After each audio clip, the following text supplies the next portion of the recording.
Hi everyone, welcome back. Let me ask you something.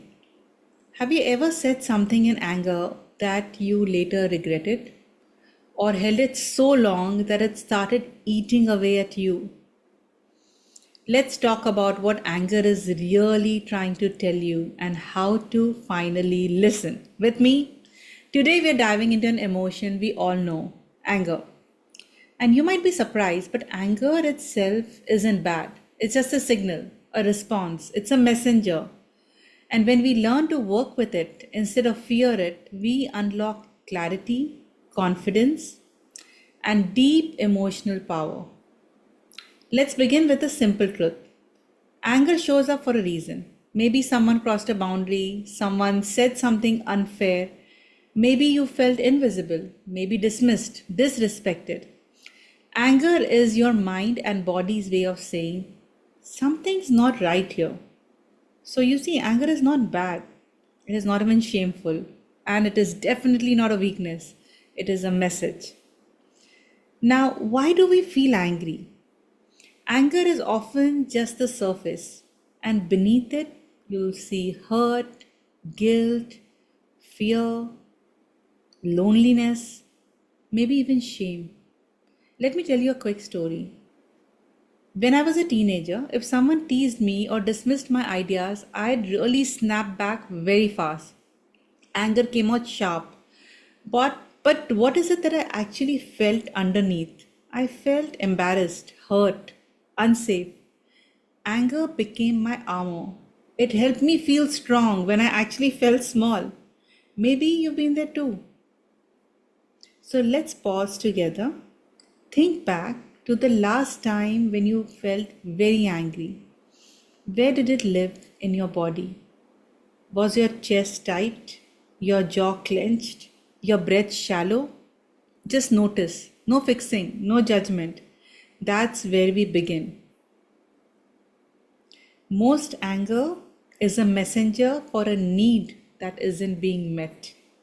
Ask yourself, do I need to feel safe? Do I need to feel heard? Do I need to feel respected? Do I need space or support? A client of mine once told me that she felt angry all the time with her teenage son. Every little thing set her off. But when we explored it, what she really needed was to feel appreciated. She was just exhausted and felt unheard. Her anger wasn't about him, it was about a need that she had buried deep inside. When you find the need, you unlock compassion. The next step is to pause and notice. When you feel anger rising, stop. Breathe, because that's really important, and ask yourself, what else am I feeling under this? Maybe it's disappointment, maybe it's fear, maybe it's grief that hasn't been given space. Just naming the feeling helps it loosen its grip. And name and reframe. Say it clearly. I feel hurt.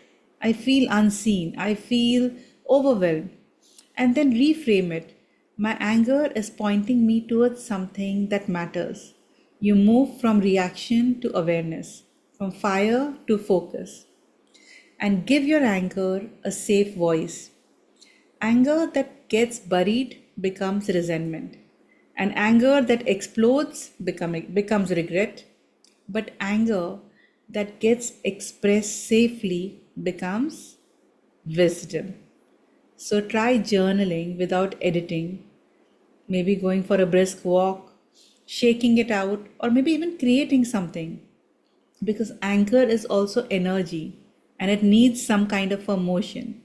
Let it move through you, not control you. And sometimes all we need is a nervous system reset. So try this. Step outside, drink water, stretch your arms, close your eyes, and imagine sunlight on your face. These aren't small things, they are power moves. You're telling your body, I'm safe, I've got this. And anger can be a powerful guide towards an honest conversation. When you feel upset, when maybe some plan has changed last minute and you feel unsettled, communicate. not with confrontation, but with clarity. You're not asking to be seen or feared. You're asking to have a conversation. Sometimes anger lingers long after the moment is over, and sometimes the hardest person to forgive is ourselves. So gently say, I'm human, I'm learning, I can grow through this. And when you're ready, extend that grace to others, not because they deserve it, but because you deserve peace. So now imagine you're in a moment that would normally trigger you anger, that would normally trigger you and make you angry. But pause, notice, and speak with grounded clarity. And when it's over, don't feel any regret, feel proud. And rehearse this image often. You're planting real seeds for real change. And my final reflection for you is anger is not your enemy, it's a teacher, a call inward. So next time it rises, don't silence it, don't fear it. Ask, what are you trying to show me? Because when you stop fearing your fire, you learn how to warm, not burn. You learn how to light up, not lash out. And you learn how to lead from strength, not struggle. This is Komal Sunkara, and I want to remind you your anger is not too much, your voice is not too loud, your clarity is not a threat. Let your emotions teach you, let your words honor you, and let your peace lead the way. See you next time.